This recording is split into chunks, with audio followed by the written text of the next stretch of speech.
बिहार चुनाव में नीतीश कुमार और उनकी कितनी भूमिका हो सकती है, छोटे छोटे दल मिलकर सरकार बनाने में कितने अहम साबित होने वाले हैं और चिराग पासवान की वजह से क्या बीजेपी सरकार बना पाएगी एक बार फिर से। चिराग पासवान की भूमिका कितनी अहम होने वाली है, आइए इस तमाम मुद्दों पर एक बार चर्चा करने का विषय है और चर्चा करते हैं। नमस्कार, मैं हूं संजीव और आप देख रहे हैं आप तक न्यूज। अगर आप हमारे चैनल पर नए हैं तो चैनल को जरूर सब्सक्राइब कर लें। बता दें कि बिहार में छोटे दलों के लिए बड़ा मौका बन रहा है, सरकार बनाने में इनकी भूमिका काफी अहम होने वाली है। बिहार विधानसभा चुनाव में छोटे दलों की राजनीति काफी मजबूत दिख रही है। दोनों गठबंधनों में सरकार बनाने की चाबी इनके पास ही रहने की उम्मीद और दावे भी हो रहे हैं। आपको बता दें कि चिराग पासवान की लोजपा रामविलास की अगर बात करें तो एनडीए में इस बार लोजपा रामविलास को 29 सीटें मिली है। केंद्रीय मंत्री चिराग पासवान की इस पार्टी का दलितों पर खास करके पासवान समुदाय में अच्छा जनाधार है। छोटे दलों में यह सबसे मजबूत घटक दल है। लोजपा का जनाधार मिथिलांचल, सीमांचल और मगध के इलाकों में फैला हुआ है। 2005 में चिराग के पिता और लोजपा के संस्थापक रामविलास पासवान की जेब में सत्ता की कुंजी रहने के कारण सरकार नहीं बनी थी और दोबारा चुनाव कराने पड़े थे।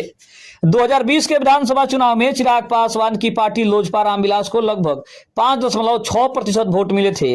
इस चुनाव में लोजपा ने 135 सीटों पर चुनाव लड़ा था और केवल एक सीट पर जीत हासिल की थी। इस चुनाव में चिराग पासवान में जदयू को काफी क्षति पहुंचाई थी और इस बार चिराग लोजपा एनडीए का हिस्सा है। इसके अलावा अगर हम बात करें तो कहीं ना कहीं चिराग पासवान के अलावा भी कुछ ऐसे दल हैं जो सरकार बनाने में अपने अपने गठबंधनों के लिए काफी अहम साबित हो रहे हैं। महागठबंधन में जहां छोटे दल 50 सीटों पर अपने उम्मीदवार उतार रहे हैं तो वहीं एनडीए में शामिल छोटे दलों ने 56 सीटों पर अपने उम्मीदवार उतारे हैं। 6 और 11 नवंबर को होने वाले मतदान से पहले राजनीतिक माहौल से स्पष्ट हो रहा है कि दोनों गठबंधनों में छोटे क्षेत्रीय सहयोगी दलों की सरकार के गठन तक अहम भूमिका रहने वाली है। इनके हाथों में ही अगली सरकार बनाने की कुंजी रहने की बात भी कही जा रही है। अगर महागठबंधन में छोटे दलों की हिस्सेदारी की बात करें तो आरजेडी 143 सीटों पर लड़ रही है तो वहीं कांग्रेस 61 सीटों पर चुनाव लड़ रही है। सीपीआई एमएलए 20 सीटों पर, सीपीआई 9 पे, सीपीएम 4 सीटों पे, वहीं वीआईपी पार्टी को 15 सीटें मिली है तो आईआईपी पार्टी को 2 सीटें मिली है।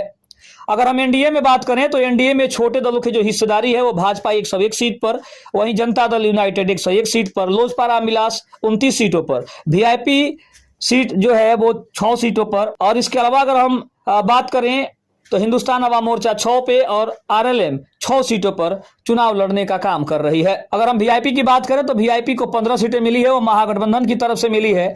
भाजपा में अब की बार कहीं ना कहीं ये विश्वास जताया है कि वो ना ही ज्यादा ना ही कम सीटों पर चुनाव लड़ेगी, बल्कि वो बराबर यानी नीतीश कुमार के बराबर सीटों पर चुनाव लड़ेगी और इसीलिए 101 सीटों का बंटवारा हुआ है। अब दूसरी तरफ देखा जाए तो अपना वोट जो बैंक है वो मजबूत आधार बनाने की कोशिश एनडीए के कुछ दलों के द्वारा हो रही है। इसमें हिंदुस्तान अवाम मोर्चा, आरएलएम और कहीं ना कहीं वीआईपी, सीपीआई एमएलए एक बार फिर से निर्णायक ताकत के रूप में उभरने की कोशिश में है।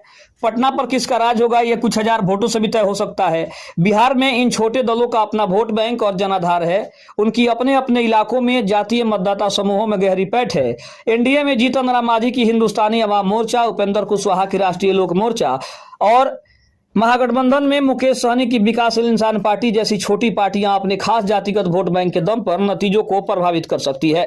वहीं महागठबंधन में शामिल CPI MLA, CPI, VIP, IIP का अपना मजबूत वोट आधार है, ये सभी जानते हैं। और अगर हम बात करें तो जीतन राम मांझी भी इस बार 6 सीटें मिली है और पूर्व मुख्यमंत्री और केंद्रीय मंत्री भी रह चुके हैं और वर्तमान में केंद्र में मंत्री भी हैं। तो कहीं ना कहीं चिराग पासवान हो या फिर जीतन राम मांझी, उपेंद्र कुशवाहा हो या फिर हम बात करें वीआईपी की, तो कहीं ना कहीं ये छोटे छोटे दल अब की बार के चुनाव में काफी महत्वपूर्ण भूमिका निभाने वाले हैं और इनके वजह से काफी कुछ घटने वाला है, क्योंकि सरकार बनाने में इनकी जो भूमिका है वो काफी अहम होने वाली है।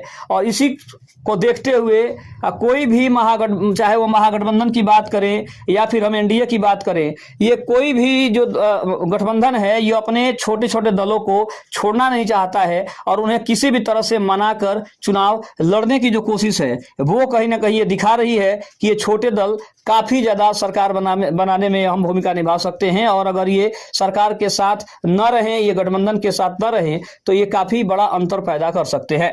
खबर आपको कैसी लगी कमेंट में जरूर बताइएगा। तब तक के लिए धन्यवाद। जय हिंद, जय भारत।